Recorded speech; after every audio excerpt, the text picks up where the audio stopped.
Hello mixtresses and mixters. This is mixtressrae. You're watching Mixtress video. First of all, don't get used to these nails. I just tried fake nails for the very first time. I've had them on less than 24 hours and I just feel like I have to relearn how to do everything and it might just be too annoying for me. So I'm gonna try to I don't know. You guys don't care. But I would love to have gorgeous nails. So maybe I just need to take better care of my natural nails and see if I can get them to not quite this long, but get them to a level where I can get used to them gradually getting longer. Anyway, okay, that's not what you're here for. What you're here for is my merch, which there's a link down below. Just kidding. I know you're not really here for that either. But I did just finally get some merch going. I have one design available in a fanny pack and a t-shirt and a mug and a sticker and some other stuff as well. There is eventually going to be the design that's available now is my Mixtress radio design. There will eventually be a What's This Bitch Talking About design for my Buffy podcast. And there will also be a Mixtress video design, which is probably the one that you would be most interested in since you're here. But it's not available yet, but I did go ahead and put the link to the merch that I already do have available, just in case you're interested. That is a way that you guys can support me. I appreciate you being here. So here's what we're really here for. I'm going to do my tarot journey today, and I'm kind of using the VRs of My Tarot Firsts. I think that was started by Casper the Boy Diviner, and then also Formative Decks, which was started by Kasia over at Tarot Map and Patrick at The Living Wheel. So I'm kind of combining those two hashtags together to talk about my tarot journey, and I'm going to kind of do it in chronological order. Thanks to Meg, who, I'd been thinking about this for a long time, even before those VRs were out, that I wanted to kind of do a show and tell of my tarot journey. But it just, I just hadn't gotten it organized yet, because it's something that I wanted to sit down and write down and okay, what was really first? Which were the decks which were my formative decks? And then the hashtag was created and I kind of missed it, and I've been seeing it popping up on my feed lately. So anyway, let's do it. This is going to be my sort of tarot journey. So it feels special to me, actually. So I didn't actually learn tarot until 2019. However, I have had tarot decks in my life since I was a teenager. So, I'm doing my first thing in my formative decks is my first tarot deck. I am not quite sure if this is it. I don't know if this was my very first or not. Back in the year 2000, 98, 99, that's about the time I would have gotten my first tarot deck. And at that time I had Yu-Gi-Oh! Tarot, which I no longer have. I had the H.R. Giger Tarot, which is just a majors only deck using H.R. Giger's art. And it came with the guidebook was kind of cool. In retrospect, it was probably pretty sexist and heteronormative for sure, but it dealt with a lot of Jungian concepts and archetypes and stuff like that, and it was kind of cool. But it was a majors only deck with H.R. Giger's artwork, which didn't used to freak me out, but his artwork freaks me out now. So I did get rid of that deck, and I have gotten rid of Yu-Gi-Oh! But the other that I had at that time was this deck, and it was actually this deck. I bought another copy because I was missing some cards and mixed in the cards that I was missing. So some of this isn't my deck that I've had for that long, but I've had this deck since at least the year 2000. At least. And I don't know why I just keep looking at the backs. It got taken outside by my dog, and that's how I lost the cards. So all the cards are really, besides the fact that this is a 21-year-old deck that I've had in my possession for that long, it also just got super damaged being outside. This is one of the new cards. And so, back in that day, I didn't know the difference between tarot and oracle. And every deck I ever thought I was interested in enough to buy it, and there was like a witchy store that was about an hour from my house, which still exists actually, and I go there all the time. Thankfully, it still exists. But I didn't know at the time the difference between tarot and oracle. That's one thing. And also every deck that I was attracted to, back in those days, you just kind of had to buy it and go for it.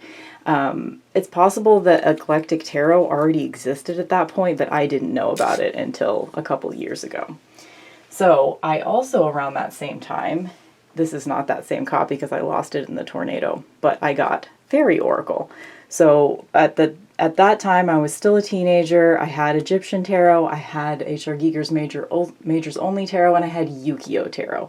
So both Yu-Gi-Oh! And Egyptian Tarot are pip-style decks, like Marseille-style decks like this, unillustrated pips. And then I had this Oracle deck. And I just didn't really connect to any of it. Like, now I really like this Oracle deck, but at the time I didn't. But this is my first Oracle deck, so that's what this is. First Oracle deck, Fairies Oracle. So at the time, I had all of those things, and I got them out. I would create what I called little fairy circles in the middle of my bedroom, which was just a circle of candles, and I would sit in the middle, and I would use my decks. I would get out the guidebook, and at the time with Egyptian Tarot, it was just a little white book. If I was using Egyptian Tarot or Yu-Gi-Oh! Tarot, which is, I used Yu-Gi-Oh! Tarot frequently, but because that one wasn't missing cards. Like this one, right after I got it, my dog took it out in the backyard, so it was always missing cards. So I hardly ever even use this deck, even though I still have it. But anyway, I would get out Fairy Oracle, I'd get out the H.R. Giger Tarot, I'd get out Yu-Gi-Oh! Tarot, and I would get out the guidebooks. And that's all I had. For some reason, it didn't occur to me to buy a tarot, like a how-to tarot book. It didn't occur to me. And I thought that I wasn't interested in the Rider-Waite-Smith, because to me, whenever I'd seen images of it, I was just like, I don't know, that's old-timey artwork. I'm not into that, but I'm into the ancient Egyptian artwork. Yeah, sure. But so I was looking for something that was more to my aesthetic as a young goth girl. So I didn't even try to get my hands on an RWS deck. My mom had Thoth, and I didn't even know that's what it was called. If you go all the way back, like one of my very first videos on YouTube is me, I wanted to find who my personal animal spirit was, and I chose the Thoth Tarot to ask that question to, just because it was all I had at the time. Or I still had that Egyptian Tarot, but it was mostly all I had at the time. And so I had that copy of Thoth, and I didn't even know what it was. If you go back to that video, I'm just like looking at the box. It's the Aleister Crowley Tarot is what it says, or whatever. So that was all I had from the year 2000 up to, I think it was somewhere around like 2016. I bought Crystal Tarot. I no longer have that. But that, again, was another, I was always drawn to Lo Scarabeo decks for some reason. And they were always Marseille-style, non-illustrated pips. Always, every time. And I didn't know enough about tarot to know that's just how it was. I didn't know, or that's what that was. I didn't know that I needed an RWS style deck. So that leads us to the next first. My first tarot app. So I get this phone. This is a Samsung S9. I get this phone in August of 2018. And I get the Galaxy Tarot app, which is what this little widget guy is here. And I start getting the daily widget put on my home screen. And that is one of the things that led me back into tarot. So it's August 2018. I download this app, and actually, just to give you guys a little tour of this app, it's really nice. So if you have an Android phone, I don't know if this is available for iOS, but it's just, it gives you, like, you can go through all the cards. My favorite thing about it is the, like, correspondences. So you can go to this little amoeba looking guy, And you can see it's Major Arcana, it's Earth Element, it's a 3. These are the symbols that are in the cards. And if you click on one of the symbols, you can see, let's click on a more common symbol like the pomegranate. You can see that the pomegranate is in the Empress and the High Priestess. You can go down and see chakras, planetary associations, runes, colors, crystals. So this was the first thing that got me into Pamela Coleman Smith's deck. This is what got me into it, because these images, like, I don't know if you can see, but they did some kind of effect to them to make them sort of look like print making, like prints, what's it called? Like carving type prints, you know what I'm saying? I know I'm not using the right word. But, so I had the app on my phone in August, and that's when I started learning tarot, just kind of inadvertently, because there would be that widget on the screen, and I would click on it, and I would read the meanings, and I would look at the associations, and it was just a really friendly way where I wasn't thinking about studying tarot necessarily, but I was just kind of doing it. Just because I looked for a tarot app, because I like tarot, I just hadn't ever learned it up to that point. And I had kind of rediscovered witchcraft around 2015, and so I was just kind of like dipping my toe into different things like that. So like that's when tarot started to open up for me. And then my first gifted tarot deck, that might not be true, because it's possible that some of those other decks I mentioned before were actually gifted to me, but this is the one that got me into, this is actually what I've decided to call this, is my first illustrated pip RWS style deck. And that was a family friend had given me Tarot of the Cat People. And this is actually, I don't think it's the very, very first printing. I think it might be the second or third printing, but it's from around 1984-ish, 85, somewhere around there. So a family friend gave me this deck in November 2018. And I was just like, okay, whatever, like tarot decks usually don't work for me, blah, blah, blah. And I had literally never seen illustrated pips before. And besides the tarot app. So I had already gotten into that RWS. That had kind of like started it. This is my favorite cat in the whole deck. Look at his face. Oh, I love it. So this is the first like actual physical RWS illustrated pip style deck that I ever had in my hands. And I'm flipping through it and I'm like, and it was actually still in the plastic. The cards were still in the plastic inside the box. The box was kind of beat up because it had been in my my mom's friend's house since the 80s, because he's a hoarder.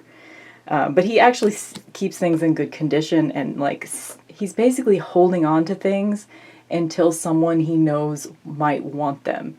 And he just thought of me for some reason. So it was just like perfect fate. And he gave me this deck, and I'm flipping through it, sitting on my mom's couch in November of 2018 going, yeah, okay, this is interesting. Like, I wanted to not like it just because in my mind, I had tried tarot before and I just couldn't understand it. And I thought it was me, that I couldn't get it, you know? And this deck, coupled with that tarot app, that Galaxy Tarot app, finally unlocked tarot for me, simply because for the first time I was seeing illustrated pips. I was seeing ways to unlock tarot by looking at the imagery, you know, like, because in the past, for some reason, I had never bought a tarot book. I had just looked at the little white books that came with the decks that I had, and they were just like little keywords and stuff, and I just never memorized anything. I just never made the connection. I would just do a little reading for myself in a fairy circle in the middle of my bedroom once a year or so, and then I'd be frustrated because I didn't really understand what was happening, and that's it. So this deck and the Galaxy Tarot app are really what started my tarot journey, my recent tarot journey. So that leads us to my first actual physical RWS deck, and it was the Smith-Waite Tarot Centennial Edition in a tin.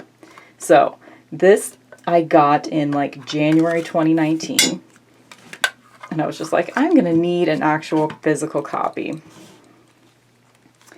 And so it was this. And I've since given this deck to my Michael because I don't actually like smaller decks. The only deck like this I've kept is the Halloween tarot that comes in a tin, because the tin is super fucking cute and it fits in your purse very well. This was my purse deck for a long time. But I now have the full-size Centennial. Thank you to Maddie, who sent me the full-size Centennial deck that I now keep in my purse every single day. So this is my first actual Smith-Waite deck. Next, I wanted to show off my first Oracle deck in this current phase. Like, my first Oracle deck ever is the Fairy Oracle, like I showed you, but this is my first Oracle deck in this phase of my tarot journey where I actually started learning tarot, and it is Kim Cran's Animal Spirit. I don't actually use this deck much anymore, but it was the only Oracle deck I had for a while,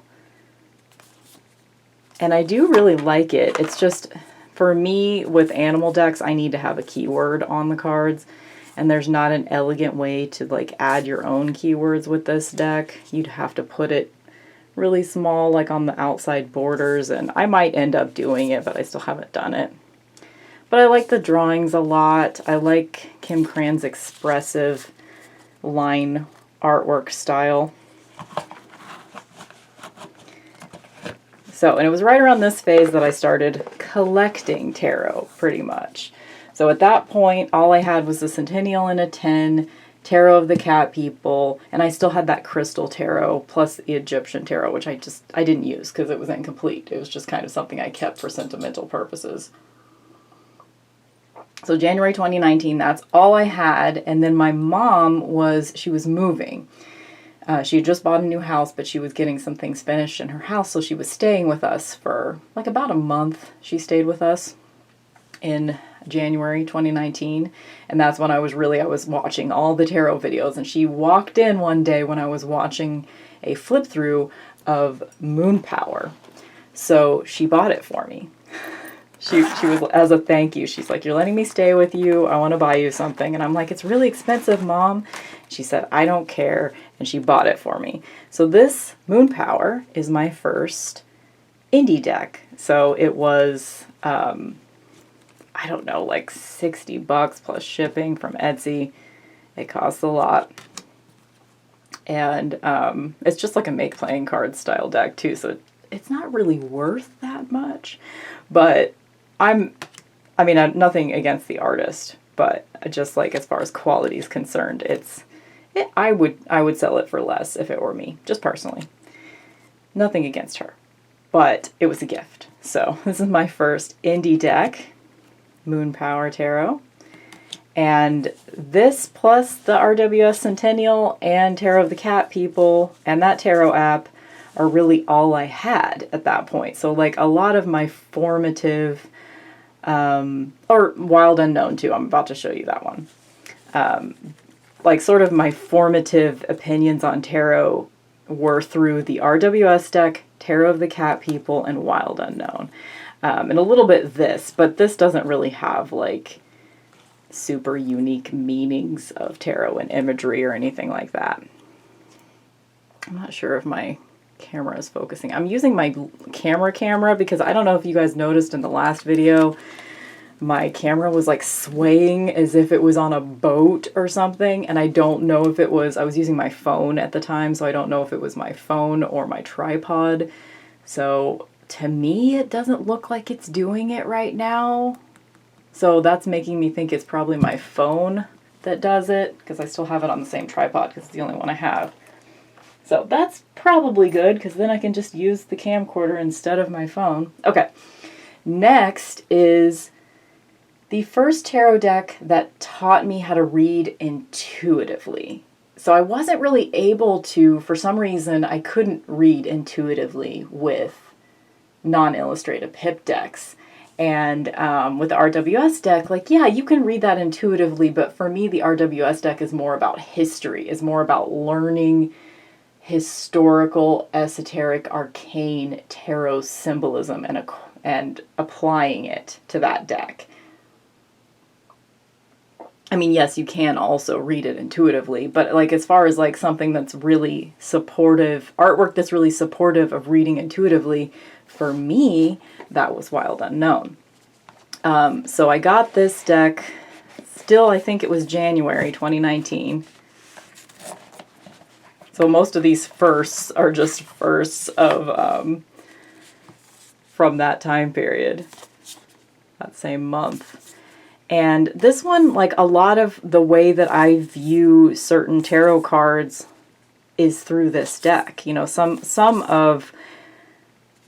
lot of the time, you know, I'll think of a particular card and like the iconic image in my mind of that card is from this deck. Like this Ace of Wands is iconic, I think. Let me show you one of my very favorites. I love the Hierophant. Like, everybody's seen this deck, right? It's like totally a cliche. This is my iconic Three of Wands. I always think of the threes as portals, and the reason I think of the threes as portals is because of this deck.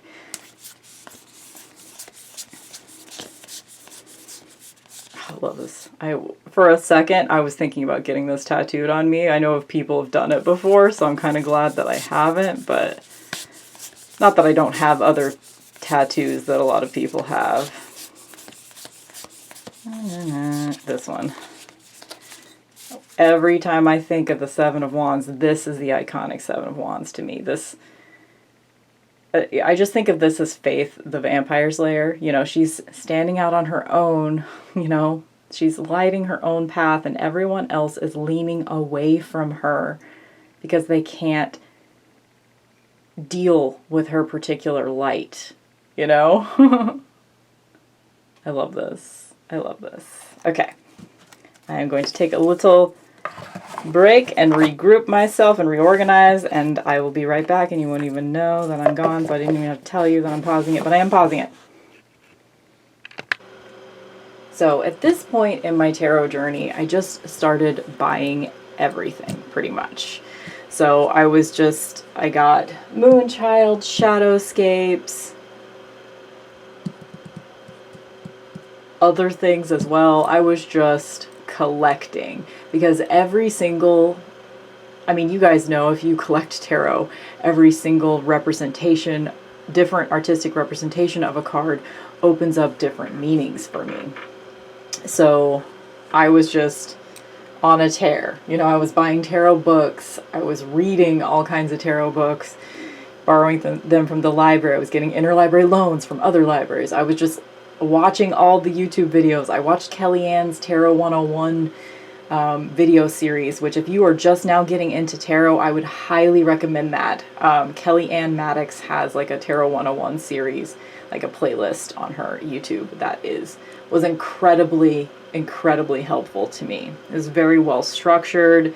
It's long, but like I wanted that. I wanted to just really steep in the tarot knowledge and just let it wash over me, you know. So that is when I learned tarot, was beginning of 2019, and those were the formative decks that got me through that. So now the last few decks that I'm going to show you are just other like little firsts. So my first soul deck that I think I got this one in like February of 2019. So like that, all this happened so quickly. Is Marigold Tarot. This is my like soul deck. I have two that I would call like soul decks, or just decks that just are effortless, you know, decks that like I understand what they are, I love them, and this was it. And I always say this whenever I'm talking about Marigold, I'm really not into gold.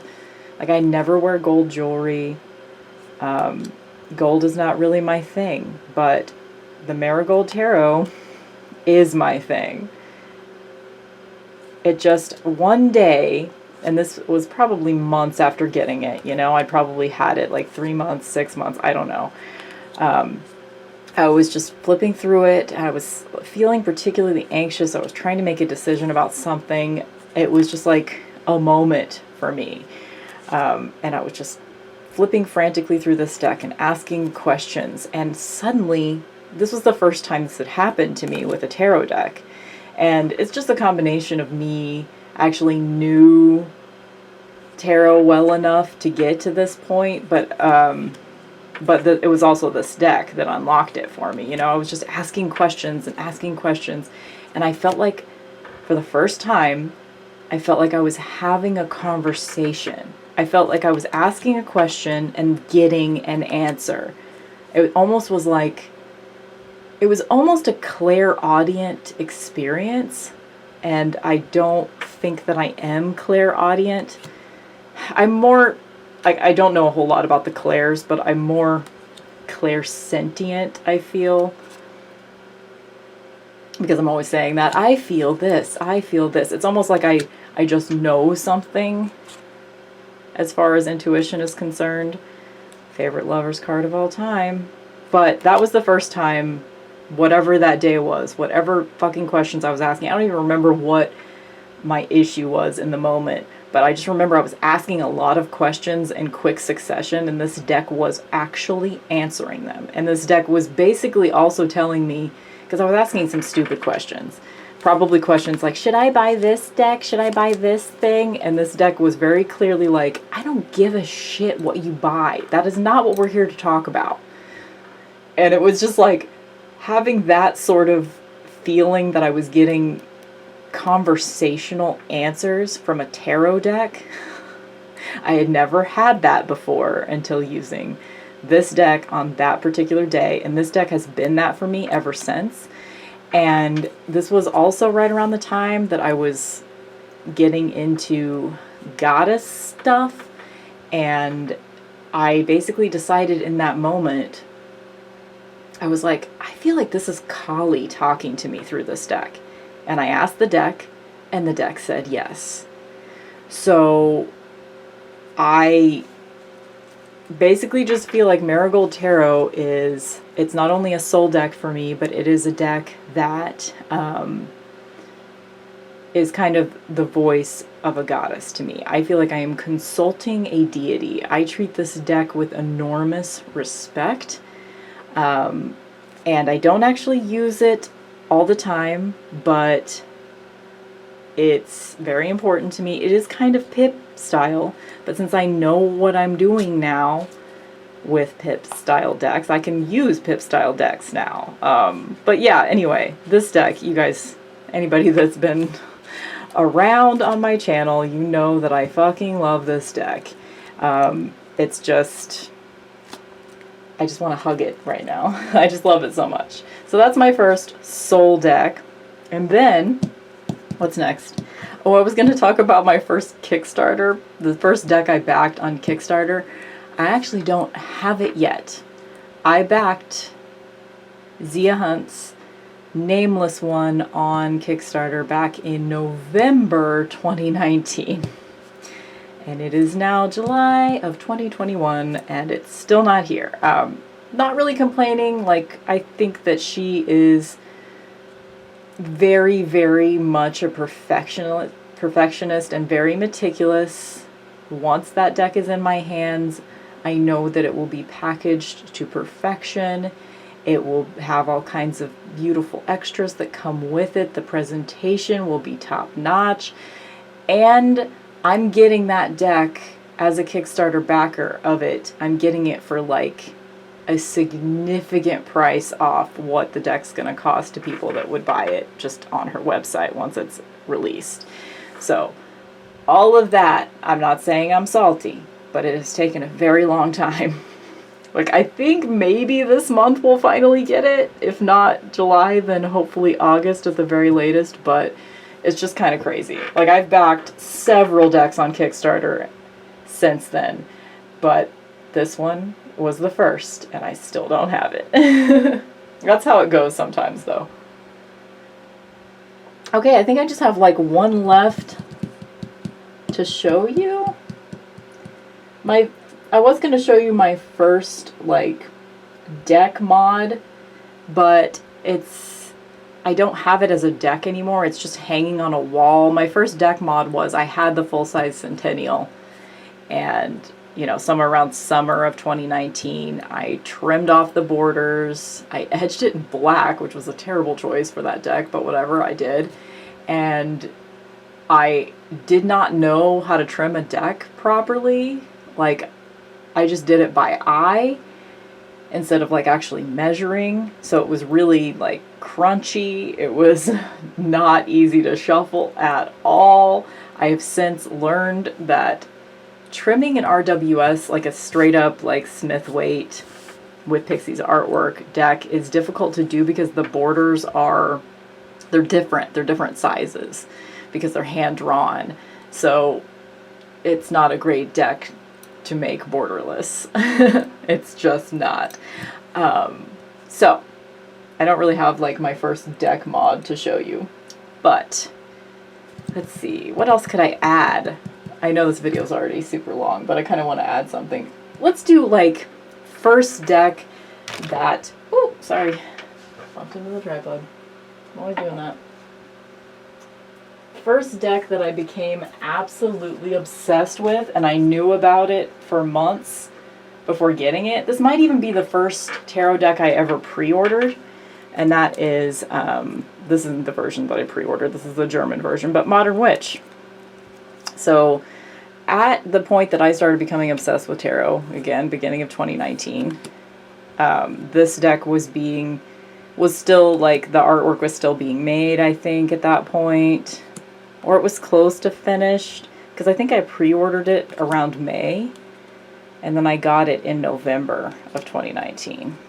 So this is the first, like, my first highly anticipated tarot deck, because I was just constantly looking at images of this. I was so excited about it. In my mind, I was like, the thing that I don't like about the RWS deck is that there's no diversity, and this deck has some diversity. It has size diversity. It has gender diversity on the female spectrum. It has lots of skin tone diversity, for sure.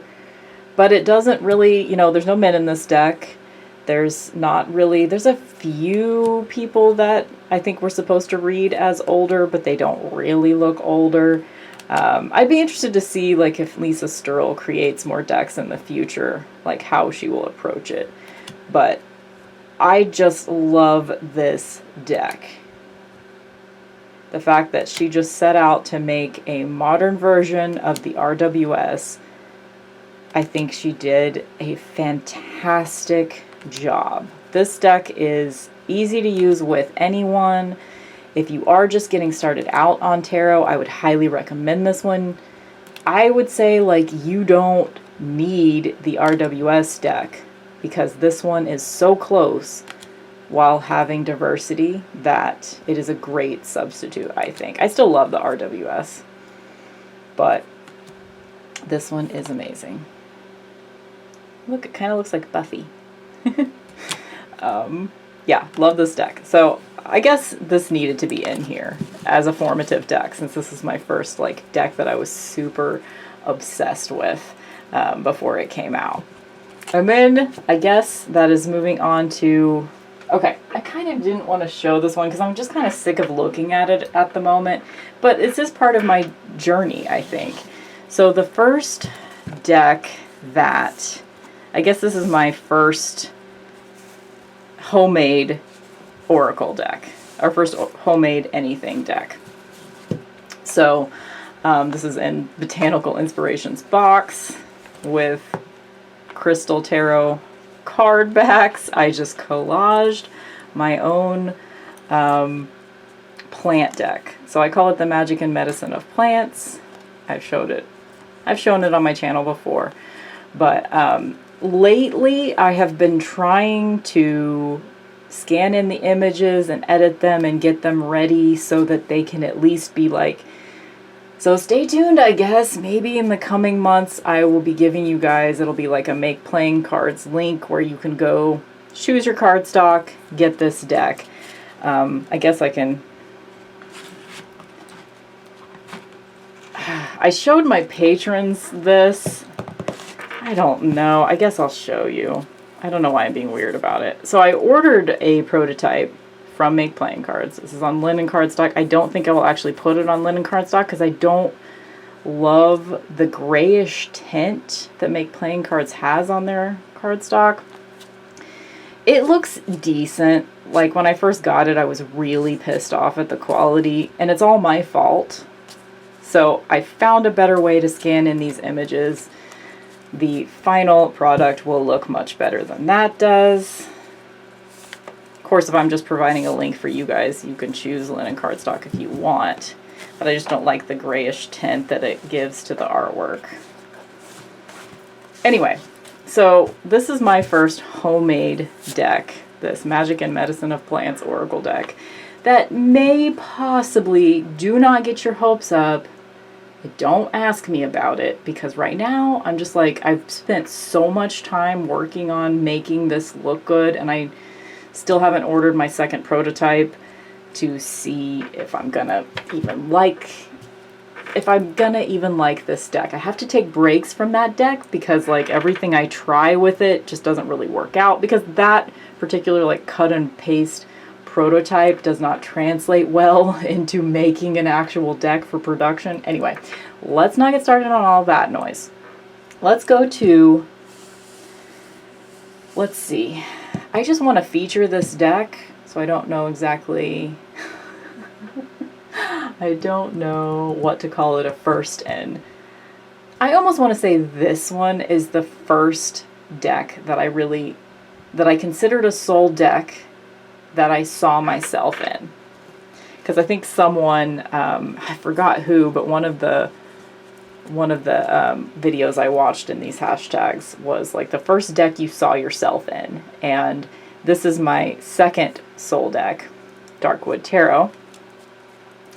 And I would say this is one that I see myself in. Just like the general vibe of being like, you know, fantasy goth girls, fantasy vampire goth girls. I've said this many times before, but this deck, Darkwood Tarot, is what I hoped Tarot of Vampires would be. You know, because I just wanted a great, I mean, I want several great gothic decks, let's be honest, but I wanted one that was an RWS style gothic deck, lots of animal vibes, and just this art style is so up my alley. It is lacking in diversity, for sure. So that's a big downside. But, I mean, I hate to say but, it just works for me. And I'm privileged to say that it works for me because I am a white girl. So it works for me because I am in this deck. So, unfortunately, not everyone's going to be able to see themselves in this deck, but it is very useful to me. I love the guidebook written by Sasha Graham, Abigail Larson's artwork. Like, I do think she's getting a little bit more diverse in her artwork in general. I'd love to see, I don't really like that card, I'd love to see more diversity show up in her artwork. But I just, this is, yeah. I can already hear Julie over at, what is your channel name, Julie? I just totally blanked on it. But I can already hear you being like, yep, I knew that one was going to be in there, saved it to last. But yes, I love this deck so much. It's, I mean, there's several cards in this deck. I don't really like the men in this deck, but there aren't very many of them, so it's fine. It's just, this deck is just, it's a good thing. It's a good thing. Why am I Martha Stewart all of a sudden? Who knows? So that's it. Those are my formative decks, and apparently I just want to chat with you guys, so I'm still here. Can I shuffle with nails? I can, guys. It's hard. I was just like, I've wanted beautiful nails forever, and I finally did it. and they look kind of good, but I don't know if it's worth it because I feel like I have to relearn how to do absolutely everything. Anyway, thank you guys for watching. These are my formative decks. Thank you to Kasia and Patrick who created the hashtag, and also to Casper the Boy Diviner for creating the Tarot First hashtag that went with it. So I just kind of used both of those in this video, and I don't even know how long this video is at this point. So thank you guys for watching. Y'all are the best, and I will see you in the next one. Bye!